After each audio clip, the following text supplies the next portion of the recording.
अस्सलामुअलैकुम। सीपीआई का डाटा जैसा कि एक्सपेक्टेड था उसके मुताबिक आया। जैसे कि पिछली वीडियो में मैंने आपके साथ शेयर भी यहाँ पर किया था कि मार्केट एकदम बुलिश सेंटीमेंट हो सकते हैं अगर यहाँ पर हमें कोई अच्छी खबर आती है। अब हमारे लिए 17 तारीख का दिन सबसे ज़्यादा यहाँ पर इम्पोर्टेंट है। वहाँ पर रेट कट ऑलमोस्ट होने के चांसेस हैं। अब देखना यह है कि वहाँ पर 25 बेसिस पॉइंट के रेट कट होते हैं या 50 बेसिस पॉइंट के रेट कट होते हैं। आज काफ़ी सारे कॉइन्स के हवाले से हम बातचीत भी करेंगे। यहाँ पर अगर हम देखें तो इस वक्त आपके सारे ओल्ड कॉइन जो हैं बहुत तेज़ी से यहाँ पर पंप हुए हैं। अभी भी यहाँ पर फाइनल मैनिपुलेशंस हो सकती हैं 17 तारीख के आसपास। Be very careful. अगर वहाँ पर 50 बेसिस पॉइंट के रेट कट हो जाते हैं तो ये मार्केट के लिए बहुत ही ज़्यादा एक्सट्रीम बुलिश सेंटिमेंट्स होने स्टार्ट हो जाएंगे। यहाँ पर सीपीआई डाटा 2.9% का एक्सपेक्टेड था और इतना ही हुआ है। ओल्ड कॉइन सीजन के हवाले से अगर हम यहाँ पर बात करें तो हम लोगों का ओल्ड सीजन बहुत तेजी से यहाँ पर स्टार्ट होता हुआ दिखाई दे रहा है। यहाँ पर देखना यह है कि ये एक फेक आउट ना हो, यहाँ पर वापस यहाँ से मार्केट गिरे ना। इन एसेंस अगर हम इस चीज़ की बात करें तो हमें लॉन्गर टाइम फ्रेम के लिए यहाँ पर ऊपर ओल्ड सीजन दिखाई देना चाहिए। और जाहिर बात है जब ये ओल्ड सीजन हमें स्टार्ट होगा, ये मेजर जो है हमारा कैटलिस्ट यहाँ पर नेक्स्ट वीक बनता है। आने वाला वीक यानी कि 17 तारीख जो है उसके आसपास बनता है कि वहाँ पर रेट कट्स वगैरह के हवाले से कितने होते हैं और क्या उनकी पॉल की स्पीच उसके बाद होगी।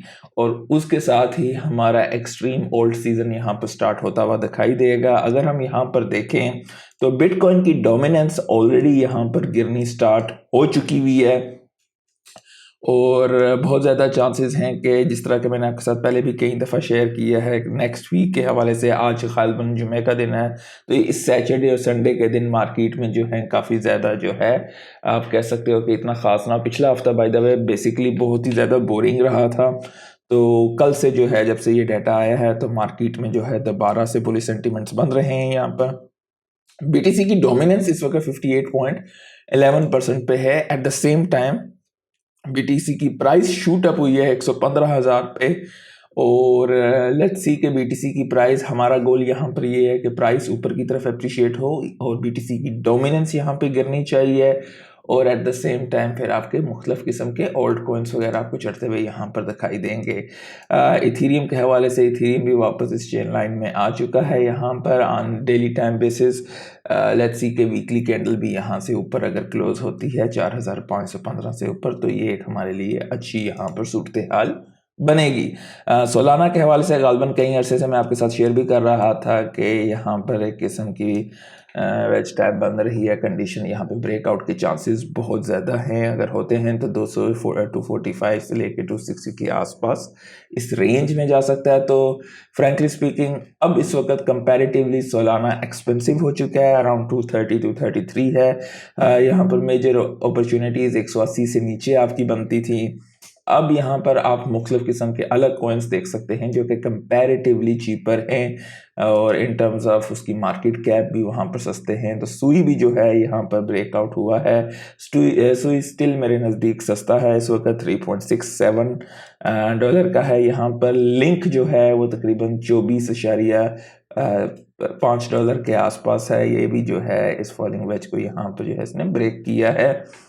पेंगू के हवाले से भी देखा जाए तो पेंगू ने भी बेहतरीन ब्रेक किया है, इस वक्त अपनी रेजिस्टेंस के पास है। तो हो सकता है यहाँ पर थोड़ी प्रॉफिट टेकिंग हो और अगर हमें यहाँ से वापस 0.032 0.031 के आसपास मिलता है तो डेफिनेटली यहाँ पर अपॉर्चुनिटीज़ बनती हैं। लेकिन आहिस्ता आहिस्ता ये अपॉर्चुनिटीज़ यहाँ पर कम होती हुई आपको दिखाई देंगी क्योंकि मार्केट का जब ऊपर का सफ़र स्टार्ट होगा जो कि ऑलरेडी आहिस्ता आहिस्ता स्टार्ट हुआ है, आगे यहाँ पर ब्लो ऑफ का सीज़न आएगा। अगर हम कार्डानो की बात करें, कार्डानो एक चैनल में यहाँ पर मूव कर रहा है, इस वक्त अपनी इस रेजिस्टेंस के आसपास है 0.90 और अगर इसे तेज़ी से अच्छे वॉल्यूम के साथ यहाँ पर ब्रेकआउट करता है तो डेफिनेटली 1.1 के आसपास जाते हुए दिखाई दे सकते हैं। नहीं तो अगर इस चैनल लाइन में ही रहता है तो रिजेक्शन की सूरत में 0.85 इज़ अ सेफर एरिया और अगर यहाँ से नीचे गिरता है तो 0.78। जनरली स्पीकिंग सारे कॉइन्स यहाँ पर ऊपर ही जाते हुए आपको दिखाई देंगे अनलेस के कोई ऐसी चीज़ खबर आए या कुछ ऐसी चीज़ हो जिससे मार्केट के सेंटीमेंट्स बदलें, जिसके चांसेस बहुत कम है इस वक्त।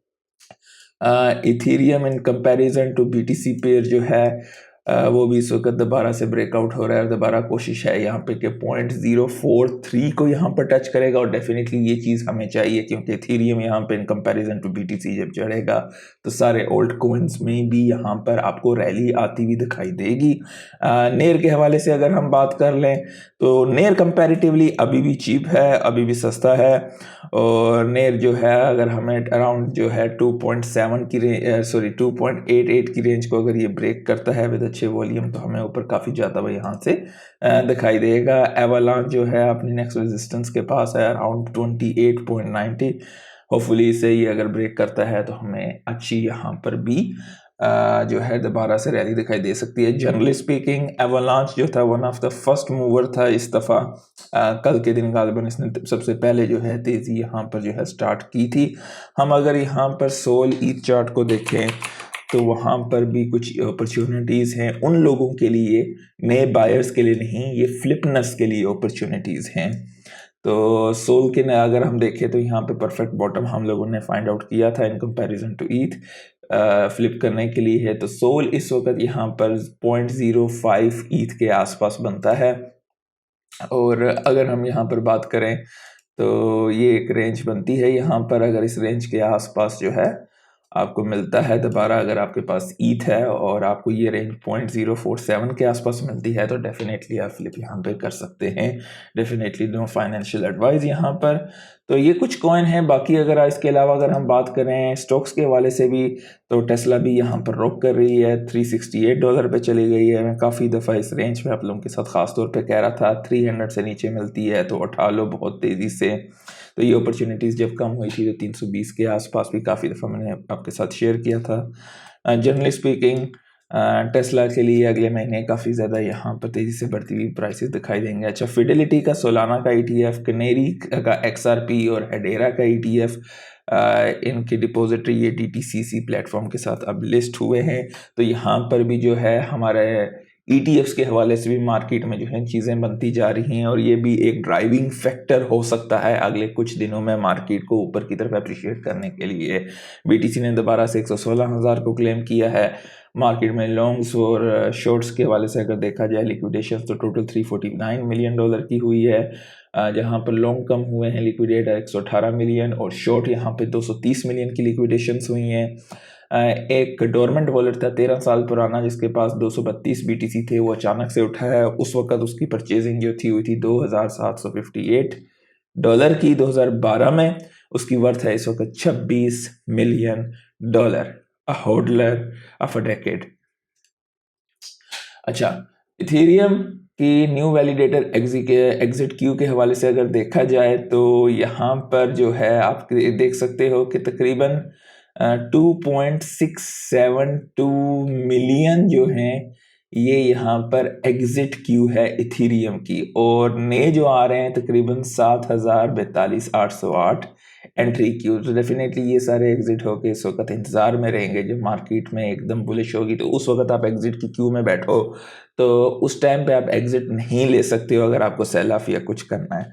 तो ये वो बड़ी वेल्स वगैरह आप कह सकते हो कि जो कि यहाँ पे तैयार रहेंगी जब अभी अपॉर्चुनिटीज़ आएंगी, सडन जो है पंप स्टार्ट होंगे। क्योंकि यहाँ पर मेन चीज़ ये है कि ठीक है अभी आस्ता आस्ता यहाँ पे स्टार्ट हो गई है। नेक्स्ट वीक में जो है हमें ओल्ड सीज़न जो है वो आपको एक किस्म का अच्छा चलता हुआ दिखाई देगा। फिलहाल काफ़ी लोगों के कॉइन्स वगैरह आज के दिन पंप हुए होंगे, मेजोरिटी ऑफ देम। और नेक्स्ट वीक के बाद जो है अक्टूबर खास करके जो है काफ़ी ज़्यादा यहाँ पर बुलिश होने वाला है और नवंबर में जो है काफ़ी ज़्यादा मार्केट में जो है यूफेरिया का फेस आ सकता है और हो सकता है कि नवंबर दिसंबर ही हमारा टॉप यहाँ पर बने। मेरे नज़दीक में गलत भी हो सकता हूँ। मैं ज़ाती तौर पे जो है डेफिनेटली सर्टन लेवल्स वो चीज़ें शेयर भी करूँगा कि कहाँ पर प्रॉफिट टेकिंग मैं करना स्टार्ट करूँगा और आहिस्ता आहिस्ता मार्केट से एग्जिट। डेफिनेटली यहाँ पर जैसे ही ये सीज़न जो है आपको ओल्ड कॉइन्स में अच्छी खासी क्रेजीनेस दिखाई देगी तो वो हमारा टाइम होगा। डेफिनेटली आपके साथ यहाँ पे शेयर भी करूँगा। इस वक्त प्रपोजल है WLFI के बाईबैक का प्रपोजल तकरीबन 99.68% वोट से करंटली जो है ये पास हुआ है। बेसिकली ये भी बाईबैक से जो है इसकी टोकन की प्राइस वगैरह अप्रिशिएट हो सकती है।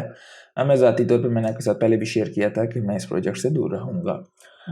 बिटकॉइन की शार्क्स जो कि 100 से 1000 BTC वॉलेट्स को होल्ड करती हैं वो एक्सपोनेंशियली इस वक्त ग्रो हो रही हैं। तो BTC की होल्डिंग तेज़ी से बढ़ रही है। S&P 500 SPX यानी कि बहुत तेज़ी से जो है ऑल टाइम हाई पे है 6587 पॉइंट्स। 30 साला fixed mortgage rate record biggest drop हुआ है इस साल में।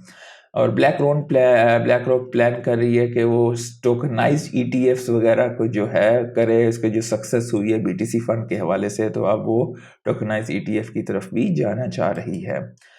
रेक्स ओस्प्रे का डोज ETF पोस्टपोन हो गया आज से, अब कल के दिन वो लॉन्च होगा। और ये एक जाना माना नाम है रे डालियो, उन्होंने वार्न किया है अमेरिका के खास करके जो डेप्थ है उसके हवाले से कि ये डेप्थ इंड्यूस्ड हार्ट अटैक हो सकता है अगले 3 साल में। और ज़ाहिर बात है रिस्क फैक्टर बहुत ज़्यादा है क्योंकि इकोनॉमिक सिस्टम्स ही डेप्थ पे हैं। मतलब आपको क्रेडिट पे चीज़ आपके पास माल नहीं है, हाँ पे नाउ बाई नाउ पे लेटर कर लो, क्रेडिट पे चीज़ उठा लो और बाद में जो है आप लाइफ को स्क्वीज़ करो। और उसकी वजह से बहुत सारी चीज़ें जो हैं किस्म के इन इकोनॉमिक मॉडल्स जिस पे हमारी करंट दुनिया चल रही है जो कि बेसिकली डेप्थ पे है डेफिनेटली उस तरीके से, क्योंकि सब लोगों को ये होता है कि गवर्नमेंट्स जो हैं वो क्योंकि मज़ीद मनी प्रिंटिंग कर सकती हैं। तो पहले दौर में बॉन्ड्स वगैरह काफ़ी चलते थे, अब बॉन्ड्स भी कोई नहीं उठाना चाह रहा है कम इंटरेस्ट रेट्स पे। तो यहाँ पे गवर्नमेंट्स के लिए भी एक किस्म की चैलेंजिंग सिचुएशंस हुई हुई हैं क्योंकि बॉन्ड के लिए भी इंटरेस्ट रेट लोग ज़्यादा मांग रहे हैं जो कि बड़े इन्वेस्टर्स हैं।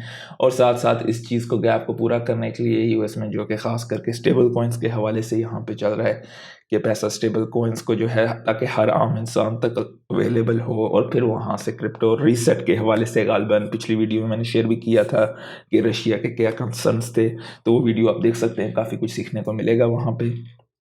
सोलाना रीच किया है अपने न्यू ऑल टाइम हाई पे इन टर्म्स ऑफ TVL, तकरीबन 12.12 बिलियन डॉलर। और ब्रीफली सोलाना ने फ्लिप किया है BNB को, ये थोड़ा ऊपर नीचे चलता रहेगा, दोनों एक दूसरे को जो है कट करने की कोशिशें कर रहे हैं। यहाँ पर फोर्ब्स पे ये था डॉलर हार्ट अटैक, 12 ट्रिलियन का फेड का crisis predicted to drive BTC price to $2 million. जाहिर बात है अगर ये सिचुएशन जब होगी तो 2 मिलियन की परचेजिंग पावर 2 मिलियन की नहीं रहेगी, ये चीज़ साथ में होगी। तो इस चीज़ का भी आपको ख्याल रखना है। पंप फंड ने डिपॉजिट किए हैं 13 billion pump token worth around 74 point some million to Kraken. तो आप क्यों किए हैं आने वाले अरसे में पता चल जाएगा। जेमिनाई के IPO होने के जो हैं ये लोग तकरीबन set to raise around 425 million, ये रियूटर्स की रिपोर्ट है यहाँ पर। सेफ्टी शॉर्ट ने फॉर्म किया है बोंक होल्डिंग LLC और वो बूस्ट कर रहे हैं अपनी ट्रेजरी को to over 63 million with new $5 million purchase. तो बोंक की भी यहाँ पे वो हो रही है। इस वक्त हम अर्ली स्टेजेस पे हैं ग्रीड के, ख़ास करके यहाँ पर आपकी बहुत ज़्यादा चीज़ों की अगर आप ऑलरेडी पोजीशन नहीं है, जो कि पिछले अरसे में काफ़ी दफ़ा आपके साथ शेयर कर रहा था, तो डेफिनेटली यहाँ पर आप अपॉर्चुनिटीज़ दिन ब दिन आपको कम होती हुई दिखाई देंगी। इस वक्त मार्केट कैप 4.02 ट्रिलियन का हो चुका है और सोलाना $233 पे यहाँ पे बहुत तेज़ी से भाग रहा है। इथेरियम 450,000 से ऊपर है और BTC 115,600 के करीब है। कार्डानो अपनी इस रेजिस्टेंस पे है, होपफुली यहाँ से ब्रेक करता है तो हमें ऊपर का सफ़र यहाँ पे दिखाई देगा। चेन लिंक तेज़ी से भाग रहा है। अगर हम देखें पिछले 24 घंटे में तो आपको ओंडो, एरो, पेंडल, पगी पेंगुइन्स, डोज कॉइन और ये सारे काफ़ी तेज़ी से यहाँ पे चढ़ते हुए दिखाई दिए हैं। लाइक कर दीजिएगा, दोस्तों के साथ शेयर कीजिएगा। आज के लिए इतना ही, अल्लाह हाफिज़।